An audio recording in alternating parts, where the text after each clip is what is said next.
Bom dia. Bom dia. É muito bom estar aqui para falar com vocês de um pouquinho que Deus tem me ensinado e ensinado o meu esposo no nosso lar. Nós temos buscado reproduzir a fórmula do Éden na nossa casa. Nós ainda não chegamos lá, né? Tem muita coisa que a gente precisa mudar ainda e precisa aprender ainda com os nossos primeiros pais, né?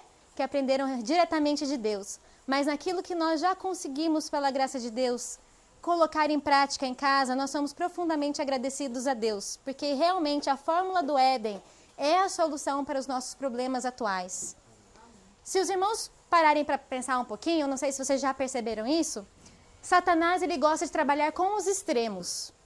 Ele pega o plano ideal de Deus, aquilo que Deus estabeleceu, e ele distorce esse plano, ou levando para o extremo legalista, ou levando para o extremo liberalista. É um dos extremos do plano de Deus. Ele nunca vai permitir que o plano de Deus seja aplicado da forma como Deus quer.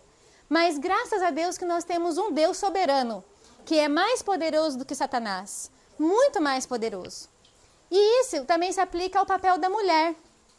Satanás trabalha com os extremos em todos os aspectos da vida cristã, incluindo o papel da mulher e o papel do homem.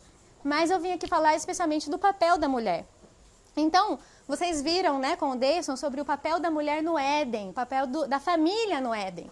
Então, Satanás pegou esse papel que Deus estabeleceu no Éden para Eva e distorceu de tal forma para o lado legalista que hoje uma mulher moderna como eu, como você, se nós pararmos para pensar na vida de uma mulher do passado, nós temos arrepio. Nós temos total rejeição. Se lembrarmos lá daquelas mulheres lá no início, 10 filhos para cuidar, o marido a tratava, praticamente todas eram tratadas como animais, como empregadas, desvalorizadas, desorientadas, totalmente desprezadas pela sociedade. Esse foi o projeto inicial de Satanás de distorção do plano do Éden. Mas, como eu falei para vocês, Deus é poderoso. E nesse momento de total insatisfação da mulher, total depreciação do plano de Deus, Deus levantou uma profetisa, uma mulher que aceitou o desafio de ser uma profetisa e levantou essa mulher com o intuito de resgatar na sociedade o plano ideal de Deus em vários aspectos, incluindo o plano ideal de Deus para a mulher. E eu queria ver com vocês, eu acho que eu deixei... Para onde que é? Já está na... ok. E Deus, então, resgatou, fez esse esforço de resgatar esse plano, colocando para a profetisa que nós temos, né, no nosso tempo, várias orientações, vários escritos para resgatar em nós esse papel nobre que Deus colocou para nós lá no Éden. E eu queria ler apenas um trecho, só para as irmãs e os irmãos verem o valor que Deus dá para o papel da mulher. A dignidade que nós temos diante de Deus, se nós aceitarmos o plano dele do Éden. Queria ler para as irmãs e para os irmãos também, me acompanhem aqui. O rei em seu trono não tem função mais elevada que a mãe. A mãe é a rainha do lar. Ela não é a empregada do lar. Ela não é a subalterna do lar. Ela é a rainha do lar. Ela tem em seu poder o modelar o caráter dos filhos. Quem tem o poder de modelar o caráter dos filhos? É o pai ou a mãe? É a mãe que está escrito ali. Para que estejam capacitados para a vida mais alta e mortal. Um anjo, irmãos, olhem bem, um anjo não desejaria missão mais elevada, pois em fazendo sua obra, ela está realizando o serviço para quem? Para Deus. Olha o valor que Deus confere a nós mulheres. Compreenda ela tão somente o elevado caráter de sua tarefa, e isso lhe inspirará coragem. Compreenda ela a dignidade de sua obra e tome toda a armadura de Deus para que possa resistir à tentação de conformar-se ao quê? Aos padrões do mundo. Olhem bem essa expressão. Sua obra é para o tempo e para a eternidade. Irmãs, Olha o valor que Deus confere à mulher. O papel é Conselhos para a Igreja, página 145, mas tem essa mesma citação em Lar Adventista, Fundamentos da Educação Cristã. Essa é uma citação muito conhecida. Irmãs, isso aqui é só uma. Deus deixou muitas. Mas acho que ele repetiu tanto porque ele sabia que nós seríamos muito atacadas. Então ele repetiu várias vezes e colocou várias instruções.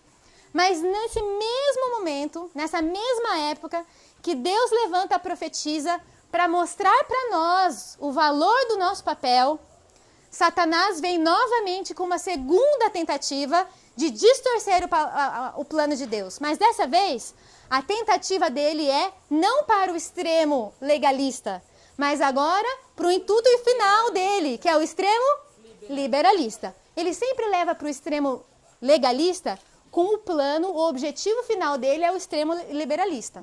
É sempre assim. Então agora, nessa mesma época que a irmã White viveu, Satanás levanta um movimento para levar o papel da mulher para um extremo liberalista. De que movimento eu estou falando, irmãs? O feminismo. Um movimento feminista, isso mesmo.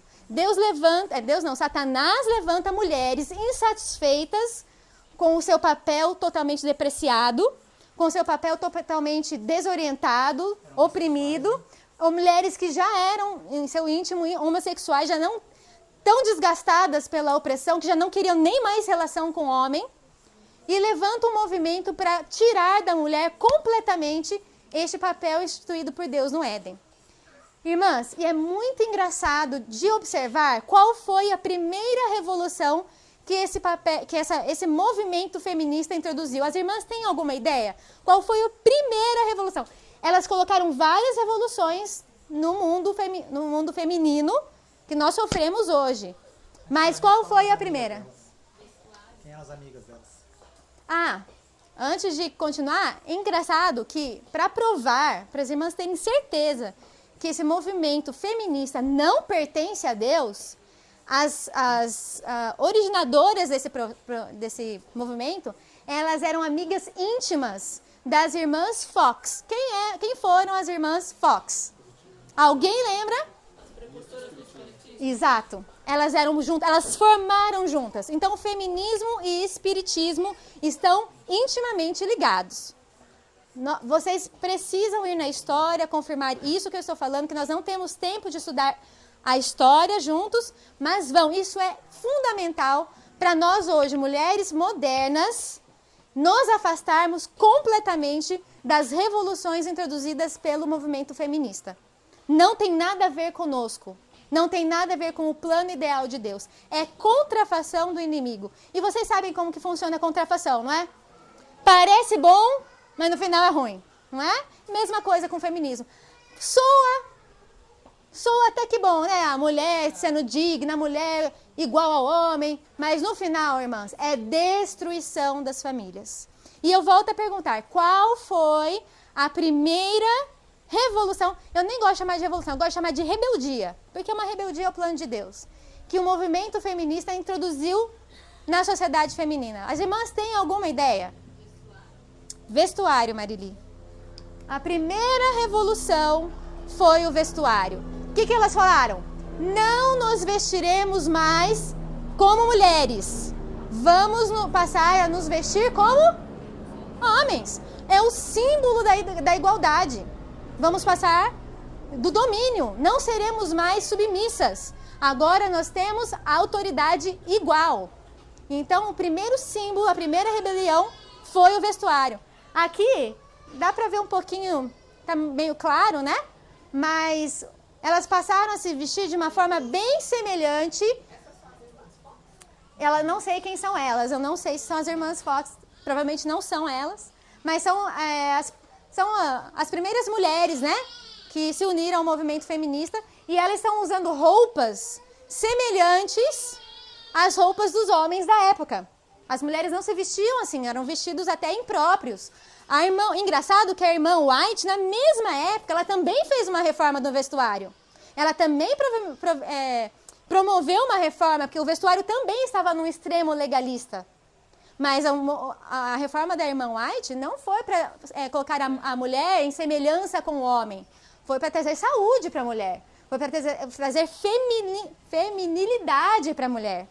Mas Satanás novamente na contrafação. Irmãos, Satanás tem contrafação para tudo. Nós precisamos ficar espertos. E eu gostaria de ler... Irmãs, quando a gente toca no assunto do vestuário, é um assunto delicado, né? Guarda-roupa com mulher é duro. Mas vocês briguem com Deus depois, tá bom?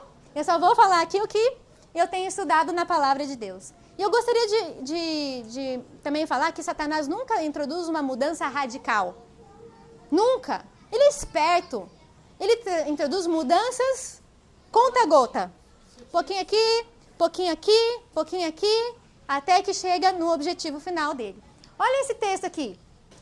Na época em que surgiu o movimento feminista, com a sua primeira rebeldia, que foi o vestuário, olha que irmã White, inspirada por Deus, escreveu. Há ainda outra moda de vestido que é adotado por uma classe de pessoas chamadas reformadoras do vestuário. Ainda não tinha muito bem o nome de movimento feminista. Usam casaquete, calças, colete, casaco e botas, sendo esta, a bota, a peça mais sensata do traje. Os que adotam e defendem esta moda estão levando a chamada reforma do vestuário a extremos muito objetáveis. O que vai ser? O que as famílias vivem hoje, irmãos? Alguém tem dúvida que as famílias estão em confusão? Alguém tem dúvida, irmão? Pode falar. Confusão será o resultado. Nessa moda de vestuário foi invertida o quê? A ordem de Deus. E desrespeitadas suas direções especiais. Irmãs, prestem bem atenção nisso. Não sou eu que estou falando. Elas imitam... Vou colocar mais uma aqui para as irmãs não terem dúvida do que nós estamos falando. Deuteronômio 22, 5. A mulher não usará roupa de homem, nem o homem veste peculiar a quem? A mulher. Porque qualquer que faz tais coisas é o quê? Irmãos, leiam essa frase. Abominável ao Senhor teu Deus. Esta moda de vestuário Deus não deseja que seu povo adote. Paulo pronunciaria uma repreensão, fosse ele vivo hoje, se contemplasse mulheres que professam piedade usando esta moda de vestuário. Qual que é esta moda de vestuário que ela está falando? O masculino. O que as irmãs, ou que as feministas estavam introduzindo. Que era o que, irmãs? Vestuário masculino. Ok? Vestuário masculino. Mais uma, última. Há uma crescente tendência de as mulheres usarem vestuário e adotarem aparência mais semelhantes ao quê? Vocês estão lendo? Aos do sexo oposto e escolherem seus trajes bem parecidos com os dos homens. Mas Deus declara que isso é o quê? Ô, irmãs, vamos ler? Deus declara que isso é o quê? Abominação. Que do mesmo modo as mulheres se ataviem em traje honesto, com pudor e modéstia. Irmãs, não sou eu que escrevi isso. A irmã White escreveu isso justamente no momento que as mulheres estavam começando a imitar os homens. Alguém tem dúvida hoje, se nós andarmos na rua, tirando os nossos irmãos que são da igreja evangélicos, tirando essas mulheres, alguém tem dúvida que nós nos parecemos hoje com os homens? Tudo misturado, inclusive agora com o movimento homossexual, também está invertendo, né? O homem imitando a mulher. Há uma clara distinção aqui, irmãs? Aqui há uma clara distinção? Irmãos, clara distinção não tem.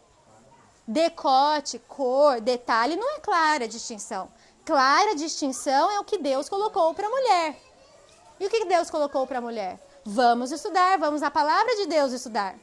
Deus deu um vestuário para a mulher que não reduz o seu papel, que não a rebaixa, mas a dignifica. Mas da mesma forma como Satanás sempre distorce as coisas de Deus, Satanás também pegou o vestuário que Deus colocou para a mulher e distorceu. E colocou hoje, atualmente, exemplos ruins para nós. Então, às vezes a gente olha alguma irmã alguma outra pessoa que entende o que Deus precisa das mulheres, mas de uma forma distorcida, se veste mal, descombinada, e a gente olha, vestir igual crente? Ficar igual crentona lá no ponto de ônibus, Não é mesmo, irmãs? Vamos falar a verdade. Eu fui uma dessas. Quando eu cheguei, encarei essa verdade, eu fiquei desesperada, porque eu abominava a forma como, desculpem as nossas irmãs, mas eu achava horrível. E Deus foi mostrando, filha, não precisa ser assim, eu vou ensinar você. Eu também não gosto de coisas descombinadas, coisas desalinhadas. Eu vou ensinar. Estou aprendendo ainda, viu, irmãos? Não fiquem me reparando não, que ainda estou aprendendo. Vou chegar lá. Eu não sou consultora de moda, tá bom? Mas Deus tem um plano. Não precisa ser do jeito que nós temos como mau exemplo. Hoje se escuta, vou vestir igual a ele. Exatamente. Daí vem Satanás. Vai ficar igual as carmelitas. Eu escutei muito isso. Tá igual carmelita, né? Igual freira. Não é isso, irmãos. E mesmo que fosse, irmão, se é da vontade de Deus para o bem da nossa família, vale a pena ou não vale? Visto até de saco, irmãos. Vamos lá. Mas não foi a única rebelião que o movimento feminista introduziu. Esta foi a primeira, é a marca registrada do movimento feminista. Mas essa não foi a primeira, não foi a única, essa foi apenas a primeira. E como eu disse para os irmãos, Satanás, ele não trabalha com coisas assim totalmente de uma vez, né? É conta-gotas. E agora eu quero a ajuda de vocês. Quais foram as outras rebeldias que esse movimento feminista introduziu na nossa sociedade? Está praticamente completo já. Nós já sofremos todas essas rebeliões já. Quais são, irmãs? O que? Trabalho? Não vai mais trabalhar em casa. Isso é servidão. Você tem direito a uma profissão, tem direito a independência, a ter o seu próprio dinheiro, gastar do jeito que você quer. O que mais? Então, vestuário, trabalho, rejeição do papel da mulher, né? Não vou mais ficar em casa, não vou mais cuidar dos filhos.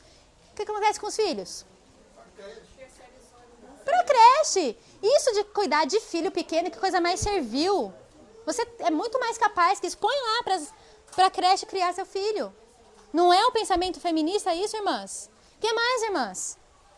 Vocês não estão lembrando? É só isso? Amamentar o filho acaba com a mulher. A mulher não deve amamentar. Amamentação, criação de filhos, cuidado do lar, cuidado do marido. Ele que se vire. Ele que se vire, é grande. Tem barba aí, ó. Ele que se vire. Você vai cuidar da sua vida. Não é isso que o movimento feminista fala? Irmãos, vamos ser sinceros. Não é isso que a gente... Olha, eu cresci com isso. Que difícil é voltar para o plano original. É uma negação do eu. Nós fomos criadas assim. O que mais, irmãs? O que está acontecendo com as mulheres hoje? Às vezes a gente fala de educação de filhos. Qual que é a primeira reclamação das mulheres? Política, isso. Exatamente. Sim. Mas qual que é a primeira reclamação quando a gente fala assim, irmãs, vocês têm que cuidar dos seus filhos, criar seus filhos em casa. Mas eu tenho que ganhar o quê? Dinheiro, se eu parar de trabalhar, né? Só que hoje é um trabalho por trás disso. Você tem que fazer, a sua família tem que estar bem vestida, a sua família tem que ter o que quer. Mudar o foco. É uma bola de neve, é um erro ali na autoridade e vai aumentando o problema, até que a gente parece que é insolúvel o problema. A sociedade e a mídia vai conduzindo. Exato. E não só a sociedade e a mídia, vamos mais, os próprios irmãos. A irmã que decide, não vou mais ser professora de X escola para cuidar dos meus filhos. Que dificuldade. Que dificuldade. Agora, pode falar.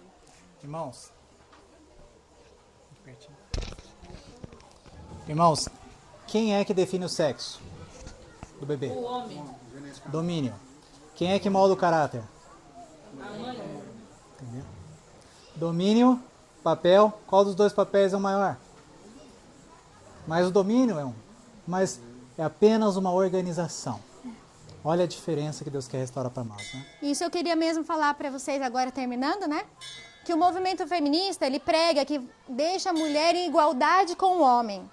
Mas Deus nunca quis que a mulher fosse desigual ao homem. Deus criou a mulher em igualdade com o homem. Deus criou os dois. para terem autoridade, só que em papéis diferentes. O homem com o seu papel e a mulher com o seu papel. Só que Satanás vem e troca os papéis, muitas vezes, em muitos lares é trocado e em muitos lares é misturado. E daí é confusão, irmãos, é confusão. E agora? Fala, Karina. Isso nos faz chegar à conclusão de quê? De que a mulher não deveria, em hipótese alguma, trabalhar fora?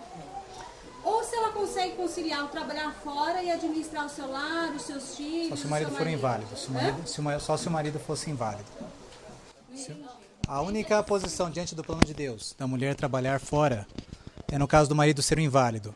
E mesmo assim, dentro da igreja, o correto seria a igreja sustentar essa família. Como ficaria, então, Provérbios, que fala da mulher virtuosa? Que fala que ela busca lã e linho e trabalha de boa vontade com as suas mãos. É como um navio mercante que de longe traz o seu pão. Ainda de noite se levanta, dá mantimento à sua casa, tarefa às suas servas. Examina uma herdade e adquire e planta vinha. Como que a gente administra esses dois pensamentos? A mulher nunca pode deixar o trabalho principal dela. Sim, por isso que eu digo... Nessa situação onde ela estava ali, vamos voltar para o sistema do Éden. Como é que os pais trabalhavam no Éden? Era pai, mãe e filhos trabalhando juntos. Então Provérbios fala numa situação em que a mãe, ao fazer isso, ela não está ausente dos filhos. Ela está ensinando os filhos a trabalharem. Então, os filhos estão intimamente ligados na atribuição dela. Não é a mãe fazendo um negócio aqui, o filho ali brincando, ou o filho aqui correndo para lá e para cá, entretido. De Provérbios aqui, tudo que ela leu ali são tarefas do lar. É a mulher Sim. Exatamente. Nas suas atividades. Porque quando a gente fala de educação de filhos, não é a gente parar e ficar à mercê dos filhos o tempo todo. É você trazer os filhos para a sua realidade, né? Adaptando para eles e levando eles com você. Você vai fazer um pão? Faz pão com o filho. Você vai cuidar da horta? Leva o filho para fazer a horta. É assim que Deus... na verdade, no Éden, era assim que eles trabalhavam. Adão, Eva e... o sonho de Deus é que tivessem filhos no Éden, não aconteceu isso, mas que todos trabalhassem juntos. Eu só queria terminar um pouquinho, depois as irmãs podem brigar comigo, tá bom? Mas só um pouquinho. Eu queria só perguntar para vocês o seguinte. O plano de Satanás era que acontecesse exatamente o que está acontecendo hoje. Que ele fosse o movimento feminista fosse introduzindo rebeldias, até que nós chegássemos a um ponto que no lar não estivesse a missionária do lar. A missionária do lar estivesse fora do lar com outras missões e deixasse sua missão para trás. Agora eu queria perguntar para os irmãos. Todo mundo aqui já leu essa expressão do Espírito de Profecia, né? Que a mulher é a missionária do lar e o homem é o quê? Sacerdote. Agora eu quero a ajuda de vocês. Qual é a diferença entre sacerdote e missionário? Estamos pensando agora em igreja, não é em família. Qual que é o papel do sacerdote e qual que é o papel do missionário? Pensando num campo missionário, num contexto de igreja. Vocês podem me ajudar? Quem que trabalha mais? Corpo a corpo, com as pessoas a serem convertidas. É o sacerdote ou é o missionário? É o missionário. O que o missionário faz lá no campo missionário? Vai de porta em... É o trabalho missionário, mas eu quero que vocês me ajudem. Vai a parte prática. Porta em porta, ensina a cozinhar faz tratamento natural no outro, e faz estudo bíblico, e vai visitar. Não é isso, irmãos? Daí, quando os frutos estão crescendo, surge uma dúvida, ou tem um impasse que o missionário não sabe resolver, para quem que o missionário liga? Pastor, vem aqui me ajudar, pastor. Tem um irmão aqui, não sei o quê. Daí o pastor vem, traz material, orienta. Se tem um problema, o missionário discute com o pastor ajuda, o missionário dá ideia, e eles chegam num plano. E quem que vai executar o plano do pastor? O missionário. É um missionário. Por que Deus falou que a mulher é missionária do lar? Irmãs, é a mesma coisa. Nós estamos lá, irmã, incentivando os filhos. Se o marido não quer fazer reforma alimentar em casa, a missionária do lar entra em ação. Agora, irmãs, que dificuldade é quando é o contrário. O marido quer e a mulher não quer. Daí não sai. Não sai. Vocês já perceberam isso? Quando a mulher compra a ideia, o negócio vem. Pode até demorar, porque tem uns sacerdotes do lar que são bem né? Teimosos. Mas não tem problema, ela vai devagarzinho, faz só para ela e para os filhos, faz o dele separado, e vai trabalhando, e traz um amigo para... Ela vai dando um jeitinho, até que convence a pedra. Água mole em pedra dura. Agora, quando é o contrário, irmãos, a família não sai do lugar. É a missionária em ação, é a missionária. Agora, vocês viram por que Satanás quer tirar a gente do lar? Vocês viram por que Satanás quer dobrar a gente de trabalho? Eu vou falar uma coisa para você, Karina. Testemunho próprio.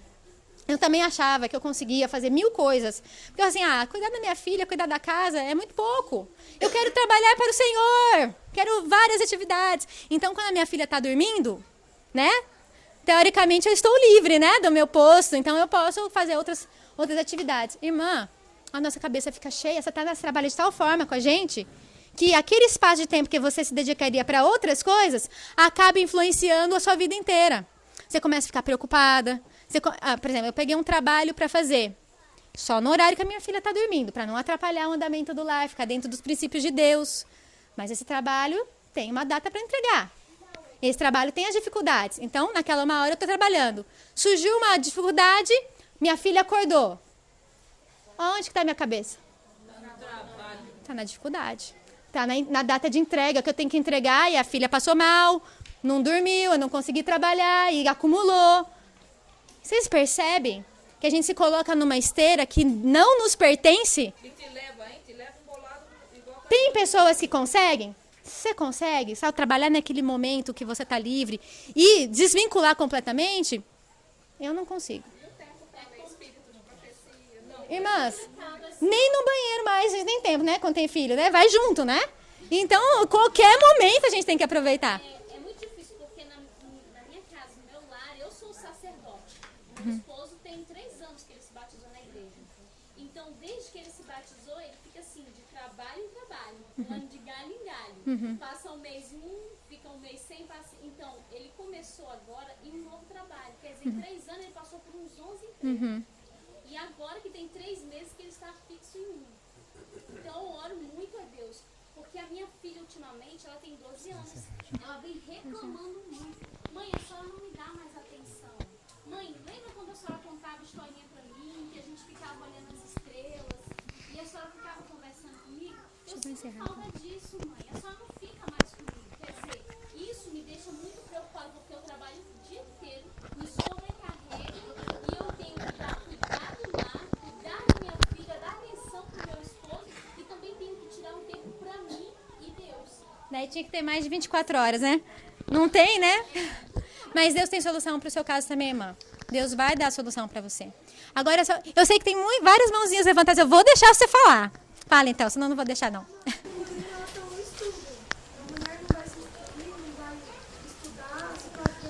Excelente pergunta. Excelente pergunta. Essa sua pergunta renderia um outro seminário. Sério mesmo. A gente pode até combinar de ter um seminário assim na próxima vez. A gente precisa encerrar, mas eu queria só responder a tua pergunta. Deus quer que nós sejamos mães instruídas. Claro que Ele quer. Ele quer que a gente tenha conhecimento, que a gente seja... Mães ignorantes, não, por favor. Nós temos que formar caráter para a eternidade. Agora, presta bem atenção. Quem é que tem que falar que faculdade, ou que estudo, ou que ramo que eu tenho que estudar? Deus. Acontece que nós, mulheres, a gente gosta do controle. É verdade ou não é, irmãs? Eu gosto do controle. Quantas vezes eu não faço assim pro meu marido? Você não sabe nada. É assim que a gente faz. E a gente faz a mesma coisa com Deus. Eu tenho jeito com enfermagem. Então, Senhor, abençoa que eu passe no vestibular de enfermagem. A gente não pede para Deus. Senhor, qual que é o teu plano para mim? Eu quero ter filhos? Tem que pensar. Eu quero ter filhos? Você que é jovem, você quer ter filhos? Quer ter uma família? Então, o seu curso de estudos tem que ser em conformidade com isso. Você quer ter filhos? Então, vai estudar sobre como educar filhos, vai estudar como instituir uma boa família, vai estudar como fazer uma comida saudável, vai estudar como organizar bem o teu lar. E, olha, você é jovem, você pode estar me achando uma louca, mas como eu gostaria de ter recebido essa instrução quando eu era mais jovem. Eu não teria perdido tempo na minha vida. Olha, eu estudei português, eu estudei inglês, eu estudei tanta coisa que não vale a pena. E hoje eu estou penando para estudar como educar bem minha filha, como fazer meu lar andar bem, como organizar bem a minha vida, como poder fazer com que a minha família chegue ao céu. Perdi tempo. Se alguém tivesse falado, Karina, você quer ter filhos? Eu ia falar, quero. Então vai estudar sobre... Aprender a costurar, aprender a fazer pão saudável, aprender a fazer uma horta. Isso que eu preciso saber. E eu tô tendo que aprender junto com a minha filha. Junto com ela. Que perda de tempo. Agora, se você não quer ter filhos... eu não quero ter filhos. Você conversou com o Senhor e recebeu, né, de Deus essa instrução. Né? Isso é uma coisa muito pessoal. Não quero ter filhos... Quero ser missionária, não vou casar, vou ser como Paulo. Ok, então você pode estudar outras coisas, entendeu? Mas se a sua missão é ser mãe, o seu curso de estudos tem que ser voltado para isso, entendeu? Então, minhas irmãs, finalizando, senão a gente vai perder o almoço. E fica aqui o meu apelo para vocês. Vamos assumir nosso posto de missionárias no lar, ok? Esse é o plano de Deus para nós.